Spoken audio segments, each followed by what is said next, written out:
참 좋으신 하나님 감사합니다. 우리에게 명절로 가족과 함께하는 시간을 주시고 또 금요철야 기도회로 나와 은혜를 누리게 하시니 참으로 감사합니다. 주께 나온 모든 성도들 각자의 삶과 어려움을 깊이 들어주시고 하나님으로 인하여서 힘을 얻고 회복과 힘을 얻는 귀한 시간 되게 하여 주시옵소서. 시간 말씀 가운데 은혜를 더하여 주시고 기도하는 모든 심령마다 하나님의 임재를 경험케 하여 주시옵소서. 감사드리오며 예수님의 이름으로 기도하옵나이다. 아멘. 금요 기도에 나오신 성도님들을 주님의 이름으로 환영합니다. 오늘 우리에게 주시는 하나님의 말씀은 여호수아서 2장 1절로부터 4절, 9절로부터 14절 말씀입니다. 눈의 아들 여호수아가 시딤에서 두 사람을 정탐꾼으로 보내며 이르되 가서 그 땅과 여리고를 엿보라 하매 그들이 가서 라합이라 하는 기생의 집에 들어가 거기서 유숙하더니 어떤 사람이 여리고 왕에게 말하여 이르되 보소서 이 밤에 이스라엘 자손 중에 몇 사람이 이 땅을 정탐하러 이리로 들어왔나이다. 여리고 왕이 라합에게 사람을 보내어 이르되 내게로 와서 내 집에 들어간 그 사람들을 끌어내라. 그들은 이 온 땅을 정탐하러 왔느니라. 그 여인이 그 두 사람을 이미 숨긴지라. 이르되 과연 그 사람들이 내게 왔었으나 그들이 어디에서 왔는지 나는 알지 못하였고. 9절입니다.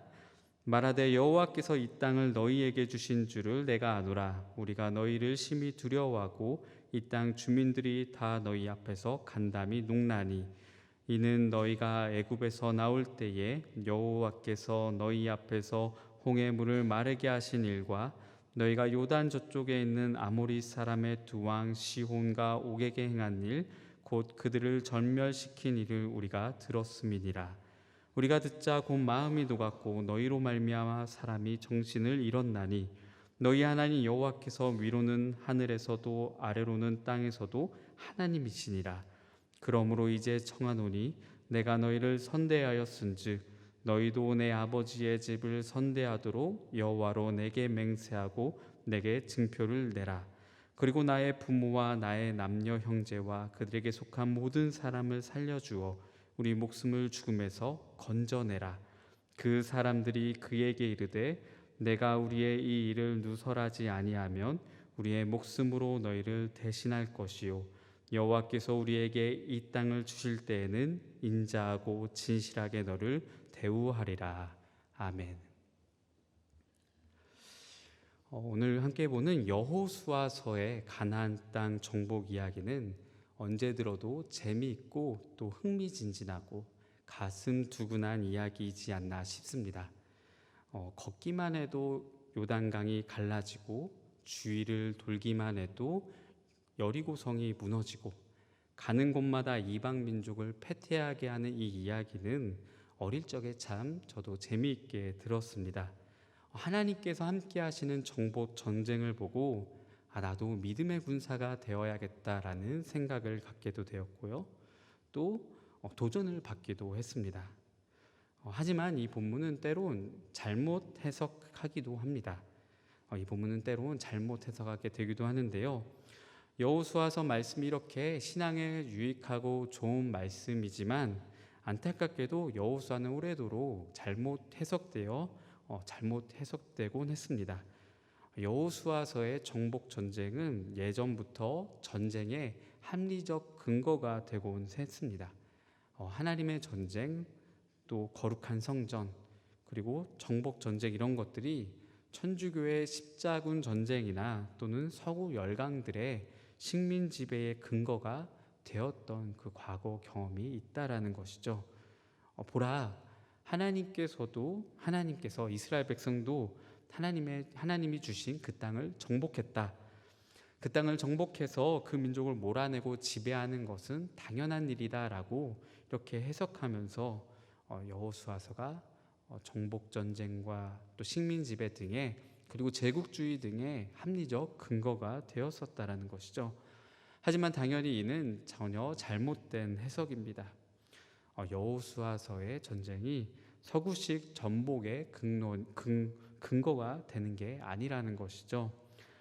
이 사회나 또 이방 민족 그리고 해외 선교지 등이 다 악한 것이고 정복해야 될 대상이다라고 해석하는 것은 완전히 잘못된 해석이라는 것입니다.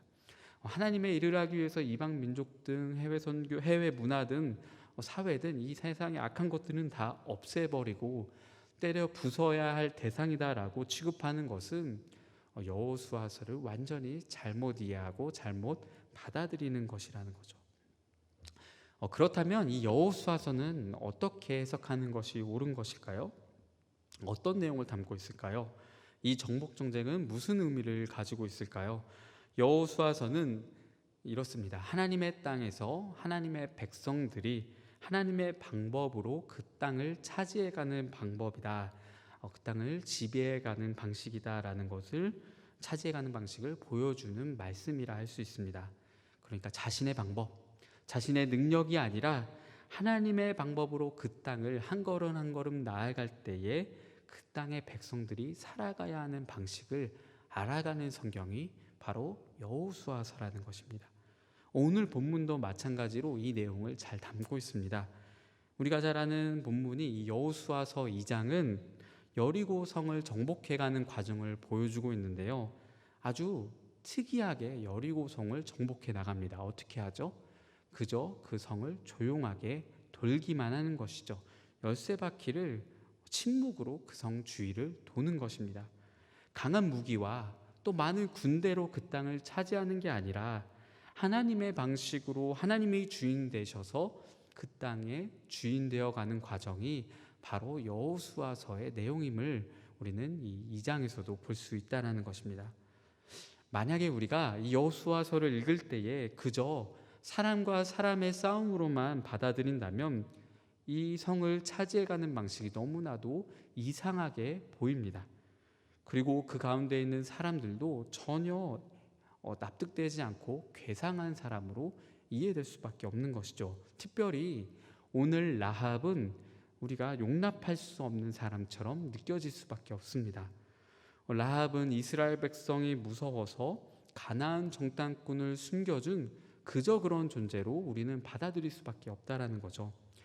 몇 주 전에도 저도 이 본문 내용을 우리 초등부에서 초등학생들과 같이 나눈 적이 있는데요. 친구들이 이 라합을 보고 이렇게 얘기하더라고요. 라합을 보고 라합은 민족의 변절자이다, 변절자입니다라고 초등학생이 얘기하더라고요. 그러니까 그렇습니다.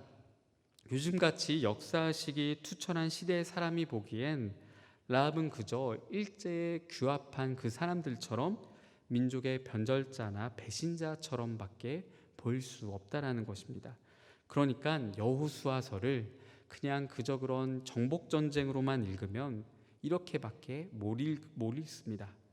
그저 그런 역사서로 읽으면 라합은 더 강한 나라에 빌붙는 배신자에 불과해 버리고 여리고성 전투는 그냥 다른 민족을 말살해 버리는 아주 잔인한 전쟁으로만 이해할 수밖에 없다라는 것이죠. 과연 이 성경 말씀을 우리는 어떻게 읽어야 할까요? 왜 하나님은 굳이 이 성경 말씀 내용을 이 여리고성 전투를 담고 있고 왜 하나님은 라합이라는 존재를 그 가운데서 이렇게 비춰서 그려주고 계시는 것일까요? 먼저 이 여리고성을 이해하자면 여리고성 전투는 하나님 백성이 진정 살아가야 할 그 하나님의 도성이 어디인지를 무엇인지를 말씀해 주는 내용이라 할 수 있습니다. 다시 한번 하나님의 백성이 진정 살아가야 할 도성이 어디인지를 말씀해 주는 내용이 여리고성 전투라는 것이죠. 우리가 말씀에서 본 이 여리고 이 도시는요, 고대에서 굉장히 견고한 그 성벽을 가진 것으로 유명한 요새였습니다. 그저 그런 요새가 아니라 굉장히 그 성벽이 두꺼워서 이중으로 되어 있어서 아주 탄탄하고 강한 성이 바로 여리고성이었죠. 여리고성을 발굴했던 고고학자들은 그 성이 매우 두터웠다고 추정하고요. 여리고 백성들이 그 성벽을 이중으로 만들어서 바깥 성에서는 외벽에서는 하층민과 소외계층이 살도록 했고 내성에서는 지배층이 살도록 하는 그 안전함을 누리게 하는 그 성 요새 방식이 바로 여리고 성이었습니다. 이렇게 강한 도성에, 이 강한 여리고에 한 소문이 들려온 것이죠. 이스라엘 백성들이 그들을 향해서 나온다라는 소문이 들려온 것입니다. 이 소식을 들은 여리고 사람들은 어떤 기분이 들었을까요? 별로 요동하지 않았을까요? 우리는 너무나도 강한 성벽을 갖고 있어. 튼튼해. 이렇게 안심했을까요? 그렇지 않았다라는 것이죠. 오늘 본문 말씀 9절에 보면 이렇게 말씀합니다. 9절에 보면 우리가 너희를 심히 두려워하고 이 땅 주민들이 다 너희 앞에서 간담이 농나니라고 말씀하고 있죠. 그러니까 라합이 두려워 떨었다는 얘기가 아니라 우리가, 라합뿐 아니라 모든 여리고 사람들이 불안해서 떨고 있다라고 말씀하고 있다는 겁니다. 그렇게 강한 여리고 성벽도, 그렇게 강한 군사도, 이중 성벽도 그들에게는 전혀 안심이 되지 않았다라는 그런 말씀입니다. 이 내용은요, 우리가 살고 있는 이 현대인의 모습을 보여줍니다. 현대인들도 그렇습니다. 현대인들도요, 이것만 있으면 괜찮겠다라고 생각하는 것들을 붙잡고 살아갑니다. 돈이나 명예나 또 자녀나 집이나 주식이나 유형이든 무형이든 이것만 있으면 안심일 거라고 생각하는 그것 하나가 현대인들은 하나쯤 있습니다. 마치 잠언 18장 11절 말씀처럼 부자의 재물은 그의 견고한 성이라 그가 높은 성벽같이 여기니라, 이 말씀처럼 현대인들이 부자, 돈, 재물과 같은 것 또는 가족 또는 집이나 주식과 같은 것이 그들에게 강한 견고한 성읍이 되어서 이것 있으면 안심하겠거니라고 생각하는 것들이 현대인은 하나쯤 갖고 있다라는 것이죠. 그러나 정말 이것이 무너지지 않을 그런 현대인들의 강한 성벽이 되어줄까요? 그렇지 않다라는 것이죠. 현대인들이 살아갈 때에 안정감을 갖게 해주는 세상의 모든 것들, 그것들이 온전치가 못하다는 말씀입니다. 실상 그런 재물이나 그런 어떤 것이나 무엇도 얻어도 그다지 위안이 되지 못하고 더 많이 얻어야지만 안심이 될 것 같아서 끊임없이 불안해하는 것이 현대인들의 본성이라는 것이죠. 그래서 영원히 헤어나오지 못하는 굴레에 빠지게 된다라는 것입니다. 왜냐하면 이 현대인들이 추구하는 견고한 것들, 성벽과 같은 그런 모든 것들은 마치 언제 무너질지 알 수 없는 여리고 성벽과 같은 그런 불완전한 것이 그것들의 본질이라는 것이죠. 그래서 우리가 잘 아는 그렇게 돈 많은 재벌들도 우울감에 빠지고 자살도 하고, 많은 것을 얻었다고 하는 유명한 유명인들도 우울증을 앓게 되는 것입니다. 그러니까 세상 현대인들이 살아가는데 안정감을 갖게 하는 그 어떤 초소나 그 어떤 성벽도 언제 무너질지 모르는 그것이라는 거죠. 그렇다면 우리들은 어떨까요? 우리 하나님을 믿는 우리는 어떨까요? 어디서 산다고 얘기할 수 있을까요? 하나님의 백성은 그와 같은 눈에 보이는 강한 성벽에 거주하는 백성이 결코 아닙니다. 우리 하나님의 사람들은요, 눈에 보이는 현대인들이 믿고 따라가는 그런 강한 것들을 의지하며 살아가는 그런 백성이 아닙니다. 왜 그럴까요? 왜냐하면 우리 하나님께서는 그의 백성들에게 불기둥과 구름기둥이 되어주시기 때문입니다. 하나님께서 우리를 평안의 고울에서 살게 하시는 것이기 때문입니다. 한번 기억해 보시기 바랍니다. 하나님은 그의 백성들을 광야에서 살게 하셨습니다. 광야를 통해서 아무것도 없는 그 황폐한 땅에서도 하나님이 돌보신다는 것들을 하나님께서는 그의 백성에게 경험케 하셨습니다. 그리고는 하나님은 그들에게 견고한 성읍이 되어주셔서 그의 백성들이 하나님 안에 거하는 안정감을 누리게 하신다라는 것이죠. 그래서 스가랴서 말씀은요, 우리 하나님이 어떤 분이 되어주시는지 이렇게 말씀합니다. 스가랴서 2장 5절에 여호와의 말씀에 내가 불로 둘러싼 성곽이 되며 그 가운데에서 영광이 되리라라고 말씀하십니다. 무슨 말씀일까요? 더 이상 우리들에게 더 이상 강한 성벽이, 더 이상 안전하다고 자부하는 그 이중 성벽이 필요치 않다라는 말씀입니다. 우리 주 하나님께서 불로 둘러싼 강한 성곽으로, 불성곽으로 우리를 강하게 보호하신다라는 말씀이죠.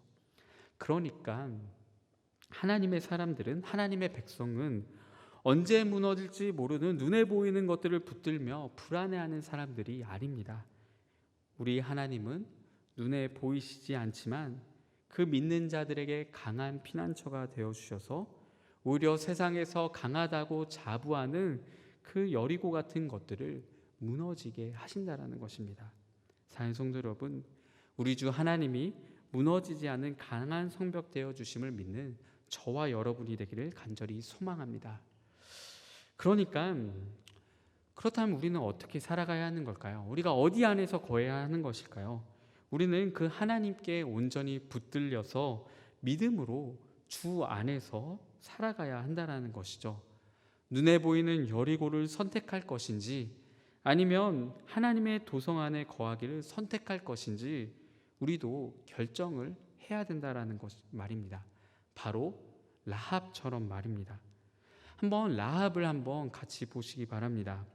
라합을 보면 우리가 어디서 살아가는 사람인지 자세히 알 수 있는데요. 우리가 잘 알다시피 라합은 기생 출신이고요, 또 이방입니다.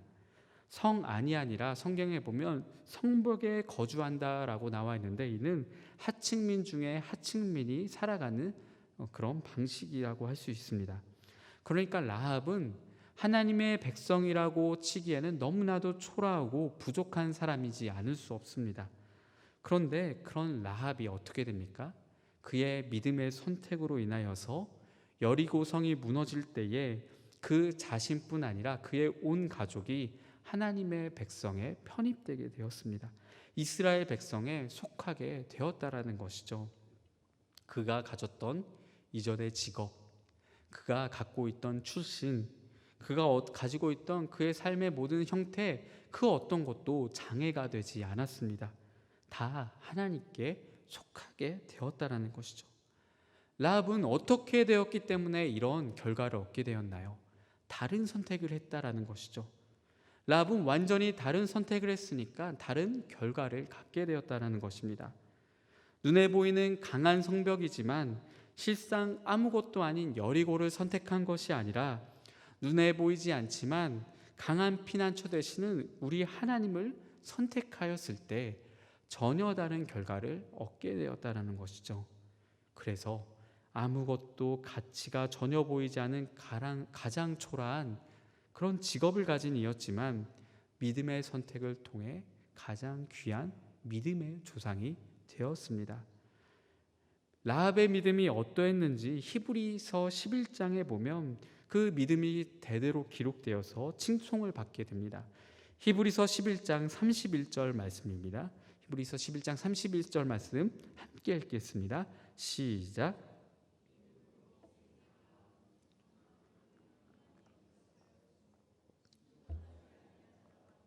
멸망하지 아니하였도다. 멸망하지 아니하였도다.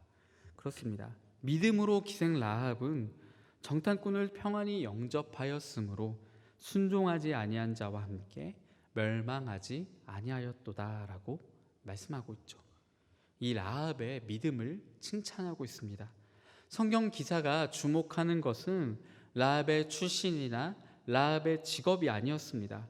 그가 했던 민족의 배신이 성경 기사가 주목하는 부분이 아니었습니다. 라합이 하나님을 선택한 것을 하나님이 강한 믿음으로 보시고 그의 믿음을 칭찬하고 있다라는 것입니다. 그가 살고 있던 강하고 견고한 성읍이 아니라 오히려 우리의 강한 성읍 되시는 하나님을 선택하였다는 것을 성경은 믿음으로 보고 있다라는 것이죠. 사랑하는 성도 여러분, 이 작은 믿음의 선택을 통해 주의 도성 안에 살게 되었던 라합과 같이 믿음의 선택을 하는 저와 여러분이 되길 간절히 소망합니다. 말씀을 마칩니다. 이 라합의 모습을 보면요, 우리는 정말 우리 하나님의 사람들이 어디서 거주하는 사람인지 알 수 있습니다. 그리고 재미난 것은요, 이 라합이 탈출할 때에, 이 라합이 여리고성이 무너질 때에 탈출하는 이 과정의 모습을 보면요, 우리 예수 그리스도를 떠올릴 수 있게 됩니다. 정탐꾼이 그들을 숨겨준 라합에게 이렇게 약속을 합니다. 너희 집에 온 가족을 모아라. 그리고 붉은 줄을 창문에 메어두라. 내 집에 문 밖에 나가지 않고 그 집 안에 들어와서 있기만 하면 다 살 것이다. 우리가 손대지 않을 것이다 라고 정탐꾼이 라합에게 말합니다. 그런데 이 장면이 마치 과거 어디 장면과 비슷하지 않습니까? 출애굽 때에 어린 양의 피를 집 문설주에 발랐던 장면과 비슷합니다. 인종이 어떠하든지, 출애굽 때에 외형이 어떠하든지, 성별과 나이 등 그 무엇도 상관없이 어떤 사람이든지 그 문설주를 발랐던 집 안에 있기만 하면 구원받았던 그 구원의 역사 사건과 오늘 라합이 받았던 구원의 모습이 비슷합니다. 그리고 이 모든 장면들은 우리가 잘 알다시피 이 유월절 사건으로 바로 예수 그리스도를 우리에게 보여주는 사건이라 할 수 있죠. 바로 라합이 믿음의 선택을 통해 예수 그리스도 안에 들어옴을 모두 다 생각나게 하는 내용이라 할 수 있습니다. 사랑하는 성도 여러분, 그렇습니다. 하나님의 사람은 어디에서 사는가? 예수 그리스도 안에 삽니다. 하나님의 사람에게 무엇이 성벽이 되는가? 우리 주 하나님께서, 우리 주 예수 그리스도께서 피난처와 강한 성벽이 되어주십니다. 우리의 모습이 어떠하든지, 우리의 과거가 어떤 잘못이 있든지, 우리가 어떠한 삶으로 살아왔든지 상관없이 연약한 삶을 지금도 살아간다라고 할지라도 믿음의 선택을 하는 자들에게 하나님은 그의 성읍이 되어주시고 강한 성벽이 되어주신다는 그런 말씀입니다. 문제는 그것입니다. 믿음의 선택을 우리는 해야 된다라는 것이죠. 오직 주 안에 들어오고자 결정하는 자만이, 오직 문설주 안에 들어오는 자만이, 오직 라합과 같이 하나님의 백성이 되기로 결정하는 자만이 주님께서 그들에게 구원이 되어주신다는 것이죠. 만약 라합이 믿음의 선택을 하지 않았다면 그 가족과 그 자신이 구원받지 못했을 것입니다. 그가 갖고 있던 온갖 객관적인 능력들, 그리고 그가 갖고 있던 견고한 성을, 그의 출신들을 택했다라면 그들은 주 그리스도 안에 결코 들어올 수 없었을 것입니다. 사랑하는 성도 여러분, 우리도 마찬가지입니다. 우리도 살아가면서 수많은 선택의 순간들이 찾아옵니다. 그때마다 우리는 어떻게 할까요? 너무나도 우리는 지혜로워서 객관적인 기준으로 선택을 하게 될 것입니다. 아주 합리적이고요, 아주 지혜로운 선택을 그때마다 잘 할 것입니다. 우리는 너무나 지혜로워서 저울지도 잘할 것이고요, 판단력도 아주 잘 발휘할 것입니다.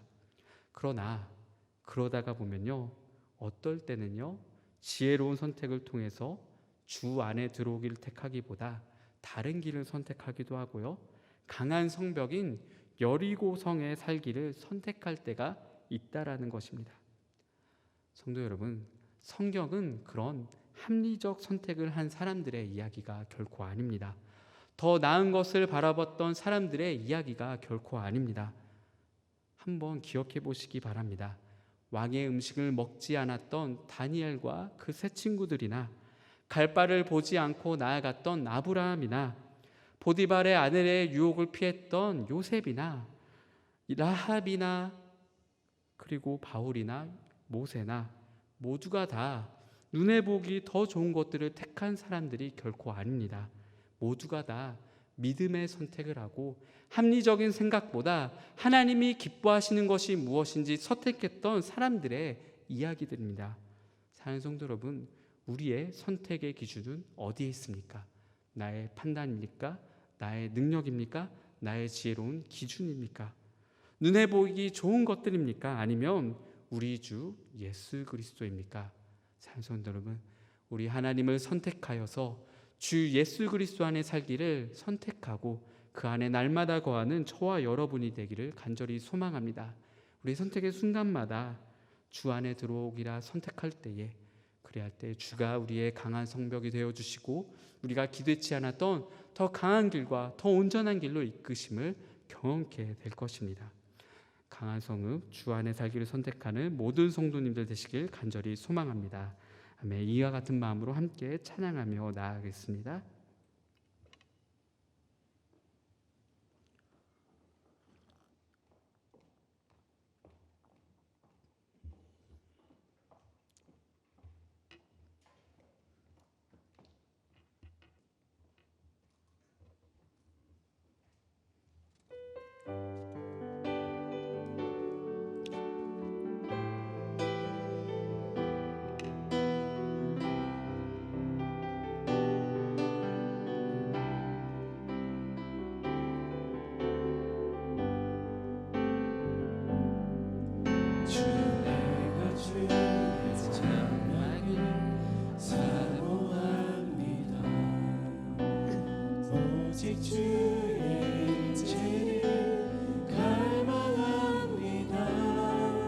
주의 집에서의 하루가 다른 곳의 첫날보다 좋으니 주 사랑 안에 머물며 다시 한번 노래합니다. 주님 내가 주의 장막을 사모합니다. 오직 주의 임재를 갈망합니다. 주의 집에서의 하루가 다른 곳의 첫날보다 좋으니 주 사랑 안에 머물며 사랑 노래합니다.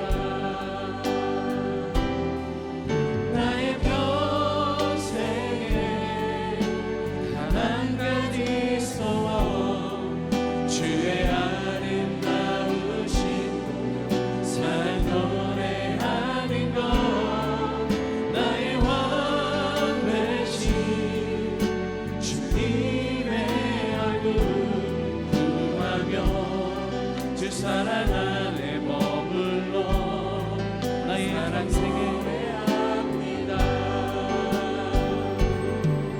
나의 평생에 단 한 가지 소원 주의 아름다우신 사랑 노래하는 것 나의 왕 되신 주님의 얼굴 구하며 주 사랑 안에 다시 한번 우리 합시다. 나의 노래합니다. 나의 평생에 단 한 가지 소원 주의 아름다우신 사랑 노래하는 것 나의 왕 되신 주님의 얼굴 구하며 주 사랑 안에 머물며 사랑 노래합니다.